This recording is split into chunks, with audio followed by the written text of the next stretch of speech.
Today we visit The Study, a speakeasy in the heart of Old Town Alexandria, Virginia. Head bartender Emmanuel whips up 2 old fashions for me. You don't want to miss this one. Let's go lock in.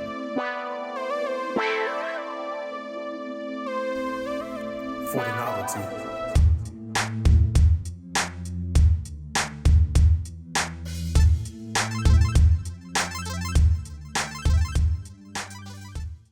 Alright, what's up everybody? Welcome to The Study. My name is Emmmanuel Pressley, and this is our little speakeasy inside the Morrison House Hotel. We've been open for about a month, and we're specializing in cocktails and food with a story.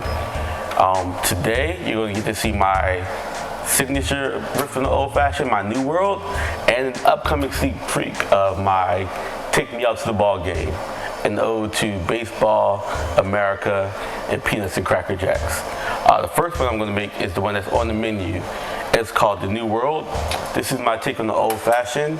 I kind of switched up some ingredients, and it's kind of an homage to the Pilgrims coming over to a new world. I took out the bourbon, added gin. I did a nice old time gin, just to kind of fit the story. It's also my gateway drug to gin. I get a lot of people who say they don't love gin, so I wanted to do something a bit more familiar for them. So we have 2 ounces of our Plymouth gin. We have 3/4 of an ounce of Demerara sugar. And then we have some Reagan's orange bitters and some classic Angostura bitters.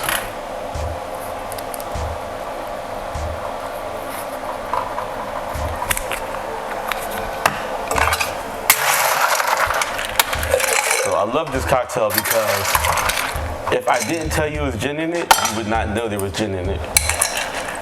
Let me use a nice little stir.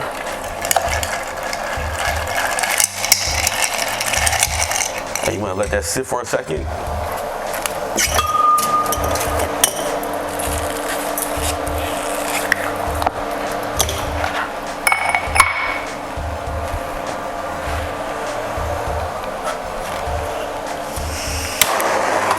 Another thing I love is a flavored orange peel.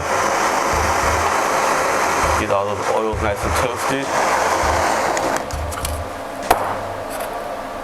And get that all over our glass as well.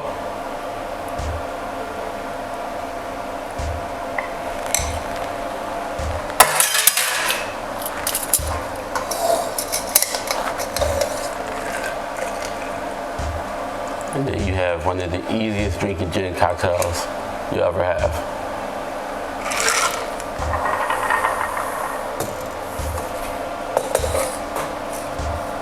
All right, the second cocktail I'm going to make for you is a bit more whimsical. I had the idea of an American classic, Take Me Out to the Ball Game. And what does it say? It says peanuts and Cracker Jacks. So I wanted to replicate those flavors in the form of an old fashioned. So we have a salted peanut infused tequila. We'll do an ounce.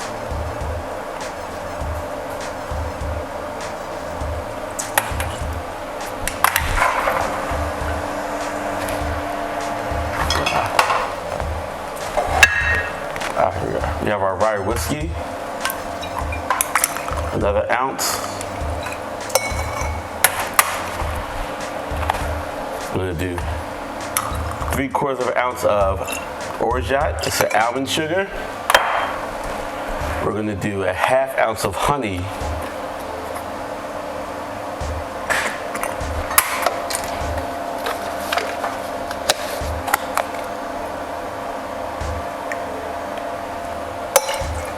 And then we're going to do some orange bitters on this as well. This is definitely more whimsical than a traditional old fashioned, but the blended tequila and rye go perfectly together. And it's tasty, it's delicious, it's not too sweet. It's how I would like to enjoy a baseball game.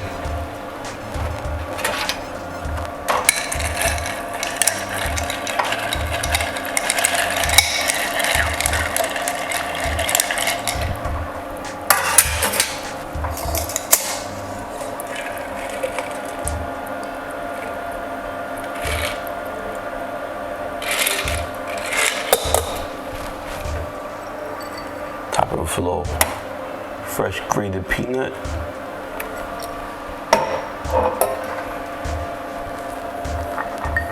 And your American Pastime.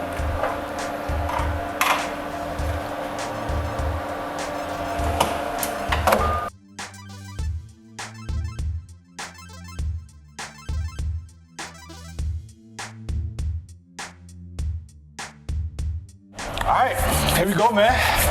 My man Emmanuel. We had to study, baby. Old Town, Alexandria, Virginia. It's old fashioned time, man. I appreciate these. Old fashioned time. Yeah. I'm excited. I'm not gonna sit here and lie to y'all. I'm a little bit excited about this. So this first one, just to recap, this is basically a gin old fashioned, right? A gin old fashioned. Yep. And so what do you have? What type of sugar did you use? The sugar Demerara. Demerara. Yeah. Let me ask you, and this is a question that kind of came up when I was watching you craft this one. What makes you choose one type of sugar component over another type of sugar component with an old fashioned? Depending what the mouthfeel I'm going for. I want something with an old fashioned that's a little sticky, that kind of coats your tongue, and you want it to linger. You want that orange fat, that orange oil to linger. So as you drink it, it's sweet, but it's not candy. Yes, for sure. Cheers, bro. Cheers. Cheers.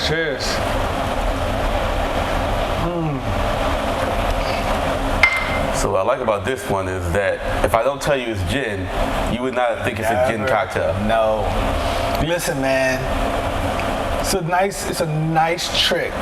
And I don't know if I want to call it a trick. It's a nice technique.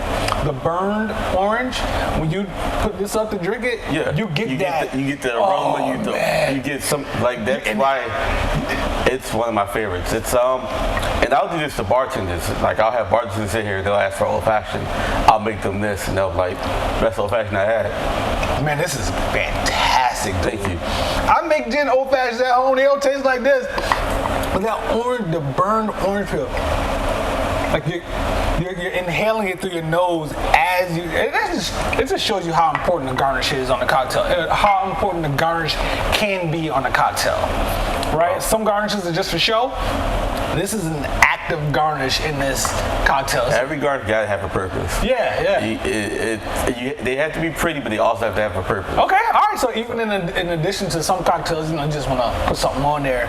But if you really want to get down into it, that garnish is going to either add some type of scent when you're sipping the cocktail, or you can actually eat it afterwards too. A lot of times. That's what we do at the study. Along with telling the story, our garnishes mean something. Like, we do edible flowers, we want you to enjoy our cocktails thoroughly. So this is beautiful, man. This is such a nice, pleasant cocktail. And it's tricky because you don't feel like you're having something super boozy. I love boozy cocktails. But for a person who, you know what I mean, who might just be like, I just want to have something.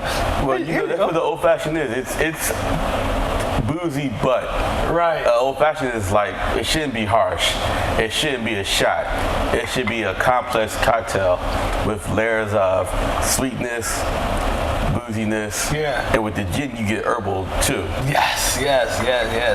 All right, dude, I love it. I love this one. I go say I'm out of here, man.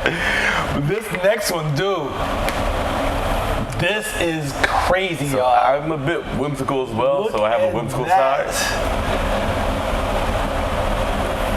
This is, how do you title it?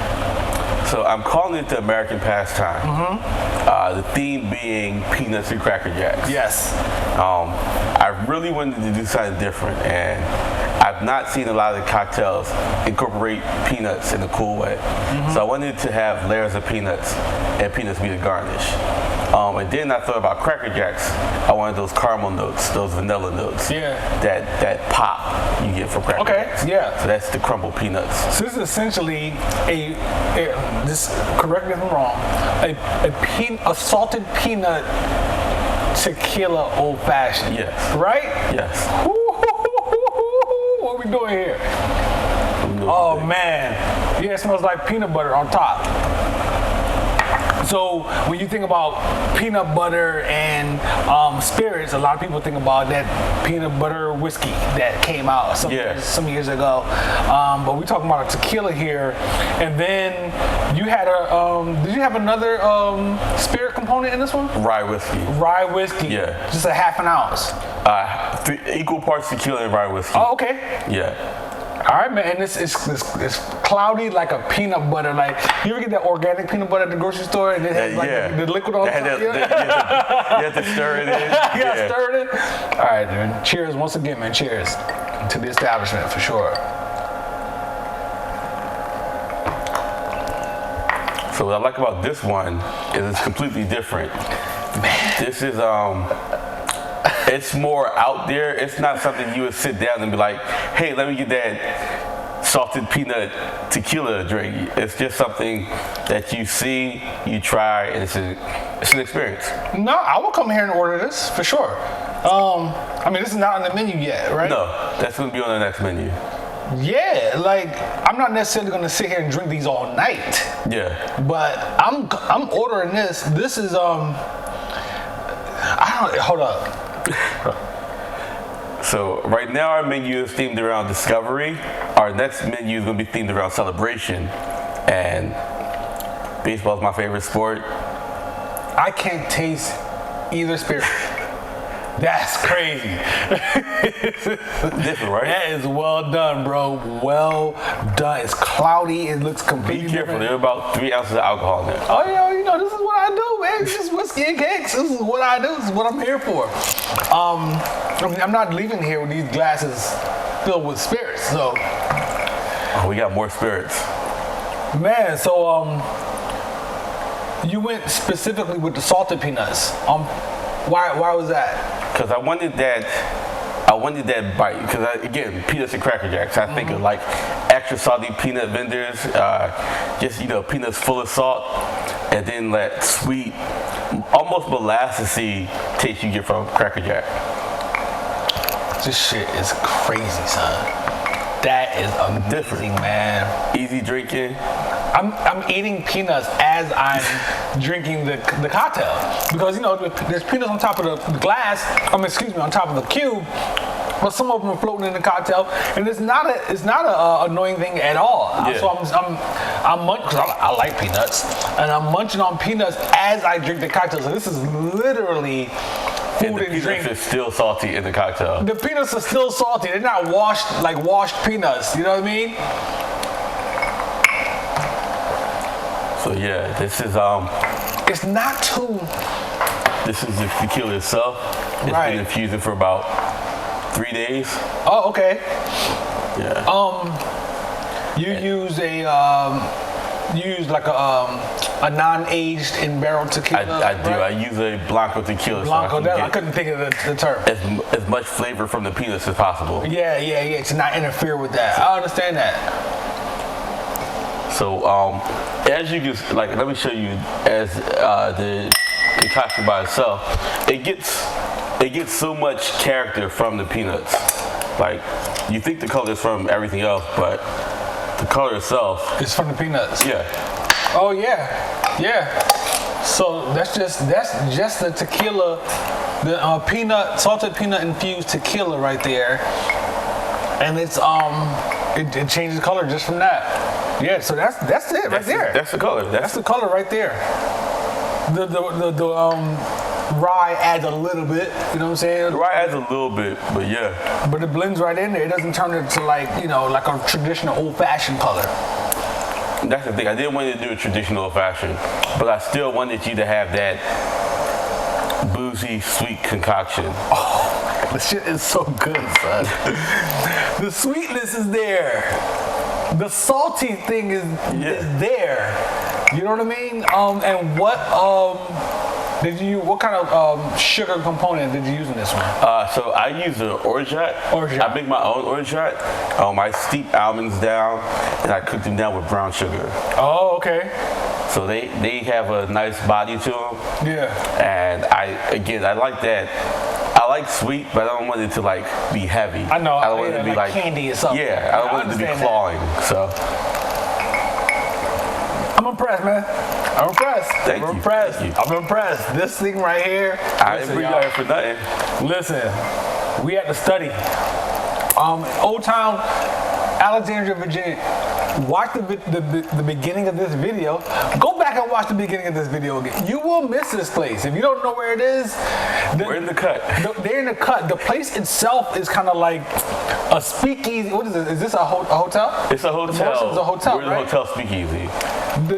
The hotel itself is like a speakeasy hotel. You wouldn't even know this is a hotel. And then the study itself is a speakeasy as well, because this is behind some doors. Just come here, ask for Emmanuel, get this salted peanut infused old fashioned. Yeah, look me up. I'm on the menu. Look 'em up. You can't miss me. And Thursday through Saturday, we are a saloon. We have a live piano player, craft cocktails, and good food. Thursday through Saturday, you said? Thursday through Saturday. All right, bad, man. I might come back on Thursday, get a bite to eat, have a couple drinks. Oh, y'all. Once again, man, this is some of the best old-fashioned riffs you're gonna find in the DMV. This is what I'm doing. I can't make this up. I can't make this up. Come here, try for yourself. Even this gin, I'm not neglecting it. Trust me, I'm getting back to it. Y'all know the pictures. Y'all seen the pictures, double fisted. Y'all be good, man. Whiskey and Kicks, Emmanuel, we out. Peace, brother. Peace.